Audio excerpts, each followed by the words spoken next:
everybody, it's Cindy Richard, certified nutrition practitioner and creator of the Hippie Kitchen.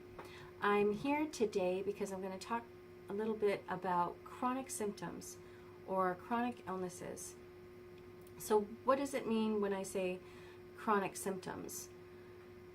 So chronic symptoms would be anything that you're experiencing consistently for 3 to 6 months or more. Now, this could be consistent, meaning constant all the time, or this could be something that actually is continuing to return. So you might see a doctor and get a diagnosis and be given some prescription medication, maybe steroids or antibiotics, and the symptoms seem to alleviate, or the infection or whatever it might be, and then within 3 to 6 months it returns. And so this is a cycle that perhaps repeats itself every year, a couple times a year. So that would be considered chronic symptoms, chronic illness. Sometimes you will get to a point with a doctor where you'll be asking, seeking answers, and so you'll have some blood work done or some tests done, and you'll actually be given a diagnosis. And in those cases, depending on the diagnosis, a lot of them are considered chronic illnesses. So when we're talking about autoimmune disease, such as thyroid disease or Hashimoto's disease, arthritis, ADHD, depression, anxiety,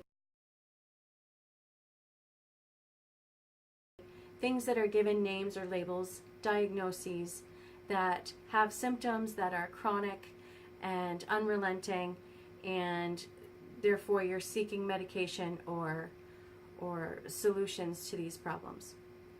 So that's basically what I mean when I talk about chronic symptoms and chronic illness.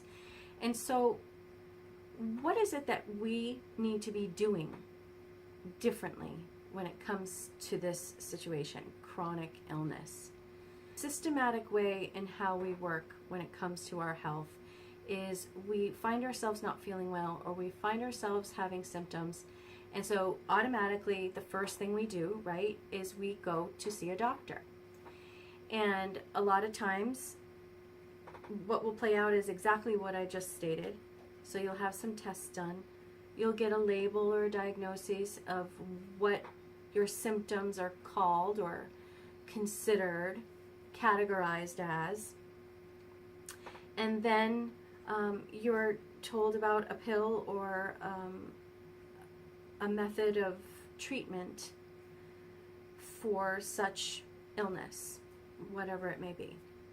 But what's happening with chronic illness is doctors are treating chronic illness the same way they treat acute illness. So if you get a strep infection, a strep throat, and you get an infection and you need an antibiotic, well, that usually takes care of the infection. It leaves the body repairs, and it's over and done with. But the problem with chronic illness is, so the strep throat was the trigger of the illness. But in chronic illness, it's usually something that's dysfunctional in the body. There's an imbalance in our body that's creating these chronic symptoms. And those symptoms are a way of our body to tell us that there's something wrong. And so the problem is now we go to the doctor, and of course they're there, they want to help us. But they only have so much to their disposal when it comes to the medical system, right? They're taught how to diagnose and treat disease. So acute disease and chronic disease are two very, very different things. But unfortunately, they're being treated the same way. So these pills and medications and whatnot are really just masks. And any doctor, any good doctor will admit that to you. That after time, these medications, all they're doing is masking symptoms. Right? We're never really getting to the bottom or to the root cause of why the symptoms are showing themselves in the first place. And so then we get on this cycle of disease, because using pharmaceuticals for chronic disease just promotes more disease, because the pharmaceuticals themselves put our body out of balance. They create gut problems, and gut problems lead to immune disorders, and immune dysfunction actually leads to more autoimmunity, which is your own body attacking its own healthy cells. And so one diagnosis usually precedes another and another. For instance, most people with autoimmune diseases end up having another autoimmune disease in the future if the disease is untreated or if the root cause is not found. The important thing to think about when it comes to chronic disease is finding the root cause and alleviating it, healing the body through nutrition and reducing toxic load. And then thirdly, in prevention, and that's in awareness and maintenance of the education that we get through changing our lifestyle and our diet. So let's talk about the chronic disease. So that's where we're at, right? We find ourselves at a place where we have a diagnosis.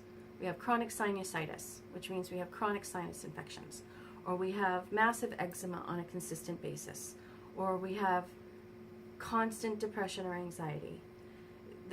The diagnosis could be, there's a long list, but let's just say that you're not feeling well and it's been a long time, right? And doctors, they just don't have any more answers for you. You've been down that road. Well, we have to take a different route, right? We have to figure out what it is, what's causing the problems. So you need to take a look at your life and what's happening. How do you eat? Be honest about it. Do you eat badly? Chemicals, GMOs, pesticides, colors, additives, MSGs, right there's a whole category of things that could be affecting you and your body. Then there's, what is your environment? Do you live in an old house? You know, for me, I had mold toxicity. I was living in a house that triggered all of my symptoms, all of my illness, inflammation. I developed food allergies, and that's how it works. We'll talk about that. But, you know, are you living in a moldy condition? Do you have asbestos in your home? Are you a hairdresser? Are you constantly around chemicals? Do you work with chemicals all day? Do you work in an asphalt plant? You know, are you breathing in chemicals? So it's important to look around at our atmosphere to see what the culprits could be that are causing disease. It could be as simple as, do you have old carpets in your home? A diagnosis is absolutely a good barometer of where you're at, where your body's at in the symptom versus disease level, okay? So you definitely want to find a doctor who's going to work with you. You definitely want to have the blood work done. You want to hear the diagnosis. You don't want to live by a label. You don't want to live by a diagnosis. You have to have faith and know that you can put anything into remission if you want, if you're willing to make the changes. So once we do know what's going on, where do we go from there? What do we do when we find out we have a chronic disease? Well, the most important part is to figure out the triggers that are causing the symptoms. So as we spoke of before, that could be coming from a variety of places. It could be our atmosphere, our environment. It could be the food that we're eating. We could truly have food allergies that we are unaware of. It could be mold toxicity. That was my problem. It just led to a host of problems. And that's usually what happens, right? So one thing leads to another. Disease is progressive in most cases. In the majority of cases when you think about it. So how do we fix it? Well, elimination is the key word. And no one likes to hear that word. But unfortunately, it really is the only way for us to get down to the bottom of what's happening to us. So in an environment sense, it could be quite obvious to us what's happening. Like if you go into your cabinets and you find mold, you probably have a good idea that mold is affecting you.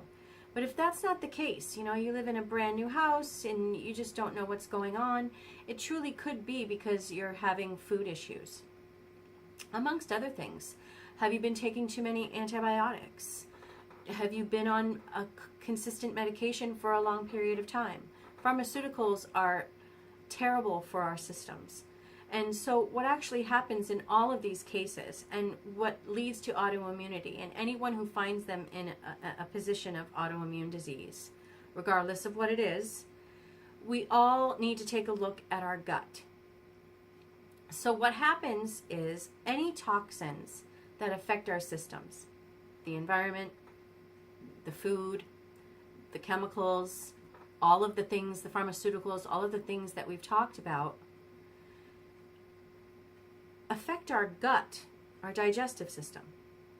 So our digestive system is our second brain, literally.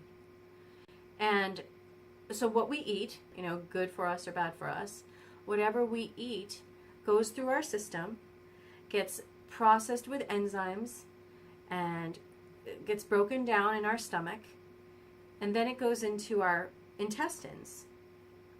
And the job that our gut plays is that it helps continue to break down food and pull out all of the nutrients that we need and send it. It gets absorbed into the gut lining.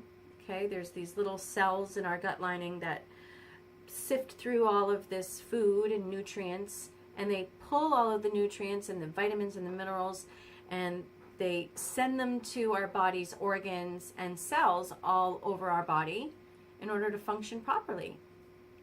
But what happens when we're overly stressed, we have environmental triggers, all of the toxins, all of the chemicals, the pharmaceuticals continue to bombard our gut, is it literally wears a hole into our gut lining, and it can cause leaky gut. And these are literally holes in our gut lining. And so instead of absorbing nutrients, everything's just falling through these holes. So these could be our vitamins and minerals, our nutrients that help us be healthy. So we could be suffering from nutrient deficiencies. These could be toxins. So if we are taking in a lot of toxins, or we're in that toxic environment on a regular basis, or we're eating that toxic food on a consistent basis, these toxins can be flying through these holes in our gut lining. And so what happens is our immune system automatically reacts to these things. And these also can be unprocessed or undigested proteins that fall through these holes. And when that happens, our immune system automatically reacts, and they say, hey, it doesn't even matter what it is. They say, hey, you're not supposed to be here. And so they start shooting at these things. And that's what our immune system is there for. They're there to take care of infections and disease and to fight back. But what happens is over a consistent period of time, the body gets so messed up, it can't tell the difference between a healthy cell and a non-healthy cell, or toxic cells. So our body literally starts fighting itself, and that's what autoimmunity is. So what type of autoimmune disease you have is what section of the body that your immune system is attacking. So if you have chronic arthritis or rheumatoid arthritis, your body is attacking your joints. If you have thyroid disease or Hashimoto's disease, your body is literally attacking your own thyroid gland. So, and that goes on and on. So if it's depression and anxiety that you're experiencing, then you could be having neurological issues as far as immune disease goes. So our gut is A1, number one, when it comes to chronic illness.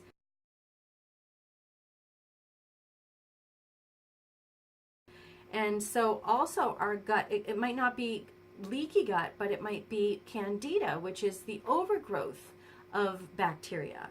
So all in all, it's still the gut. It's how the gut is functioning. So if your gut is not healthy, you're just not going to feel healthy, and you're going to be experiencing symptoms. Those symptoms come in a wide variety. So arthritis, eczema and leaky gut go hand in hand. Autoimmune disease and leaky gut usually go hand in hand.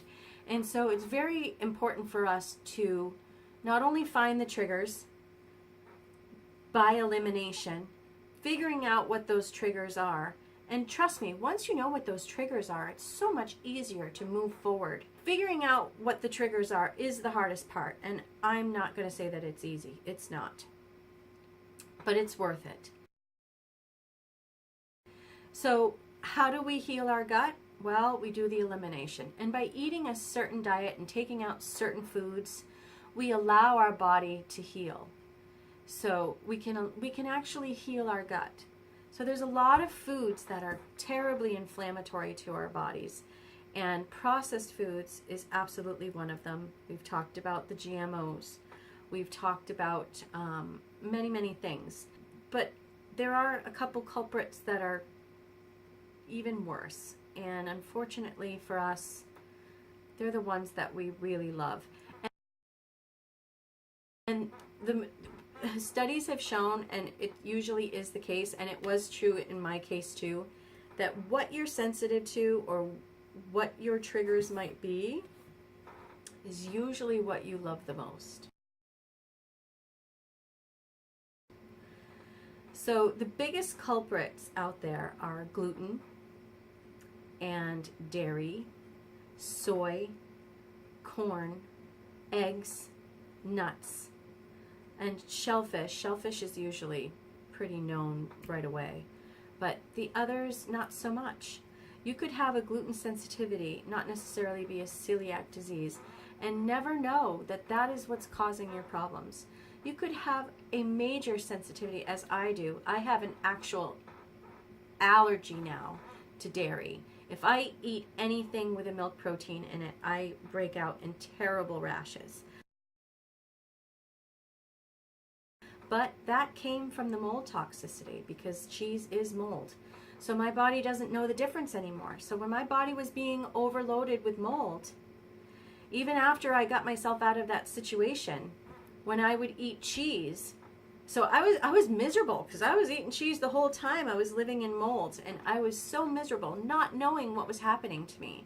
But even after I figured out the mold problem, and even after we got out of that atmosphere, I was terribly allergic to cheese, and it took me a full elimination and going back to school for 2 years to figure out what was happening to me. So all of these things are very possible for so many people. And then when you think about arthritis, there's so many other things too. I avoid nightshade vegetables. I started getting arthritis in my hips. I had plantar fasciitis in my feet. I had carpal tunnel in my wrists and in my hands, between my thumb, and it was excruciating. I really thought I was 40 years old, and I felt like I was 65, or 85. I hate to categorize a number by how I feel. I'm hoping to feel good at 65, but it was awful, and so putting the puzzle together, after looking back at it, is so completely worth it. It seems daunting at first, and the information is so overwhelming. And so just know that I'm here. That's why I'm here. I'm here to help you figure out your symptoms, get to the root causes of your problems, to work with you and find a way and a solution and a diet that works for you and helps you to feel better. So if you find yourself suffering with autoimmune disease or chronic symptoms or chronic illness, and you're ready to figure out what your triggers are, you can find me at thehippiekitchen.com. You can also find me on Facebook at The Hippie Kitchen, and I'm here to help you get to the bottom of what's happening to you. So I hope this information was helpful, and we'll catch you next time. Thanks.